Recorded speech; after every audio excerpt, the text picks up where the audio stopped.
Hey, what's up everyone? Before getting into the cars today, I just wanted to go over a couple things that are happening.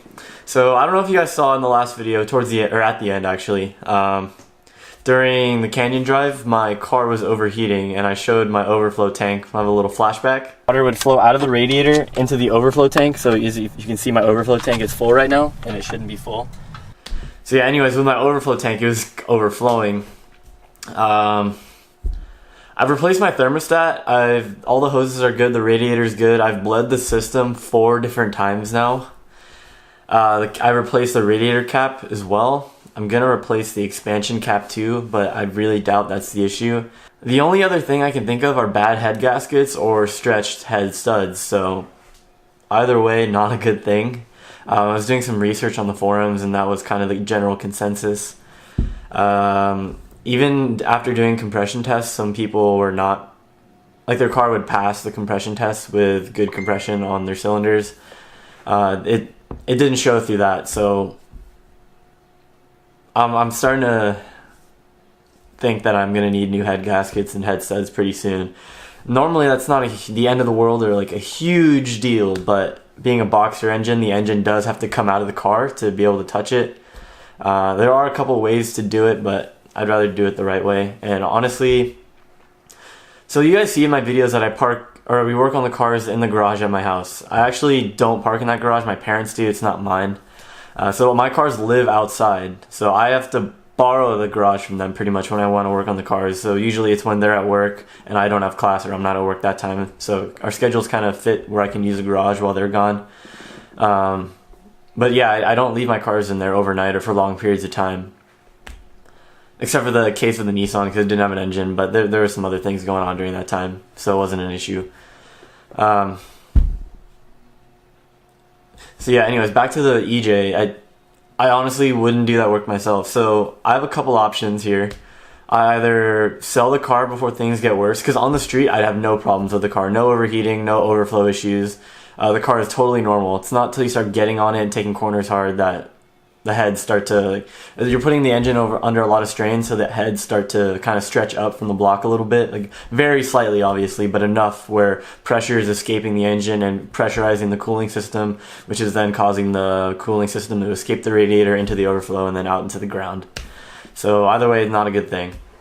So the first thing I can do is just sell the car straight off the bat. There aren't that many cars that I would want. I really want to stick with the STI, maybe like an S2000, a Z, or a Evo, but Evos are more expensive. Part support from the research that I've done is just not there compared to the STI. There's just a lot more going on, a lot more companies that support the STI, from what I've seen. I might be wrong. That's just from the research that I've done. The other thing is I can have my current engine, the block in the car, rebuilt. So I have like new timing system, new water belt, of course new head gaskets, new head studs from ARP. I'd want, because the engine has to come out, I would want to do new bearings, new like Wiseco pistons or something like that. Probably stock rods. Have the heads resurfaced to make sure they're clean and flat to mate to the block. But it's expensive. All of this stuff is really expensive, and I'm a college student. I work 25-ish hours a week on top of school, a full-time student working, and then working on the cars. My schedule is extremely packed, and again, like I said, I don't have access to the garage for an extended period of time. A third option is buying a block directly from Subaru. So Subaru actually offers brand new short blocks for the STIs, so I can get a fully assembled short block. Then you just have to bolt your heads on, of course, with new head gaskets, new head studs, and whatever. So that's another option. That the blocks themselves are around $2,000. You can get them a little less than $2,000. I've seen them for $1,850. So that's another good option. The fourth one is buying a built block from either like Crawford, or I forget the other brands that sell built blocks for your STIs as well. But I can't afford that. That's not an option really at all even, so it's just not even gonna happen. The cheapest way to go would be rebuilding the block that's in the car, I think. I have to call around and get some estimates. We'll see how the car does at autocross. If it starts overheating like after my first run, probably just gonna pull it out. And I know that sucks because I've been looking forward to it for a really long time, but I'd rather not damage the heads or warp the heads even more. So it's a smart thing to do, I think. I really don't want to sell the car either. Of course, as you guys saw or have heard, it's literally my favorite car. The EJs are my favorite sounding engine as well, and I've wanted one ever since they first came out, pretty much. Especially the Blobeye or the Hawkeye. I'm pretty up in the air about either one of them. I really don't have a preference. I love both of them a ton. So I just need to start. I do have some money saved up. I need to save up a lot more though. I'd probably, so there's a shop, like a CB shop in Santa Clarita, which is like an hour, a little less than an hour from here.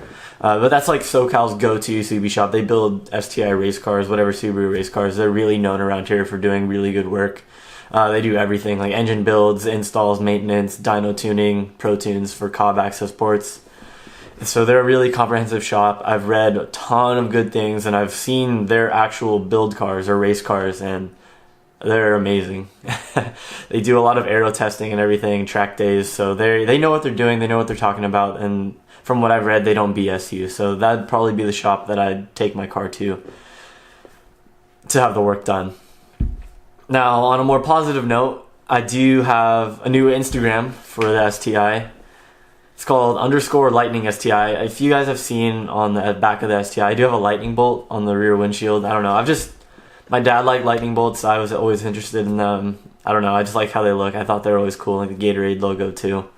So they don't really have a significant meaning. I've just always thought they looked cool. So that's why I put one on the car and I named my STI Lightning STI. We'll see if it sticks or not. I don't know yet.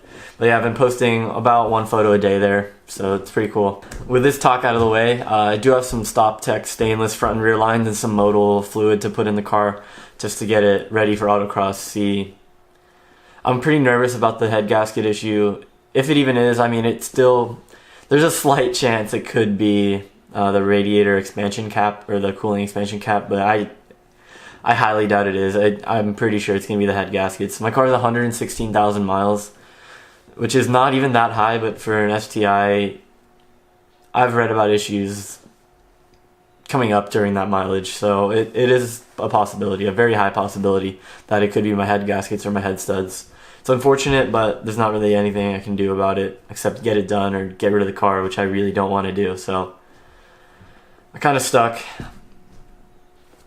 Anyways, Matt's almost here, so he's just gonna help me doing the front and rear brake lines on this guy. Look at this table though. I can't get rid of this car. I'm gonna miss this table way too much. And so yeah, that's the lightning bolt right there. This guy showed up over here. Now that it's daytime, actually, you can see his car better. Dang. And it's clean too this time.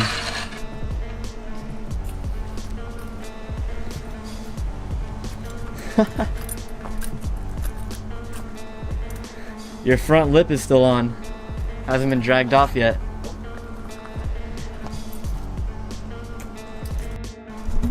Yeah, they definitely settled in nicely, so. Alright guys, so today we have Matt here to help me bleed my brakes actually. I guess I might as well explain the brake line situation. So I said earlier that we were replacing the brake lines, so I do have new StopTech lines. When I was under the car, I did notice the car already had stainless lines, and they actually do look like StopTechs too. They're just really old and dirty. So I bought the lines before I knew it had stainless, so I was gonna put them on. But I got the package and I decided I would still do it anyway, just because these look pretty old. But I was trying to take off the hardline nut here, and it's so rusty, and it started to round, so I'm actually just not going to touch them because everything looks tight. And I did check this bolt right here that connects to the caliper, make sure it's tight, but it looks like it was installed properly. It's pretty simple, but I don't want to strip this out. I don't know how to replace or deal with hard lines that are broken, so I'm just going to bleed the brakes now for today with Matt. Alright, so this is the setup. We have the 11 mil wrench with a hose, and we're just pumping out fluid. We got Matt on the brakes going in and out. And right now we're just kind of getting rid of the old fluid. Ew. I mean, that's pretty clean, to be honest. The shade is gross. That's just air in the brake line system, so that's what we're pushing out right now. So the pedal will feel a lot tighter and more responsive after this. Burn out. This street will chew up your tires. Look how rough it is. Bye, you too.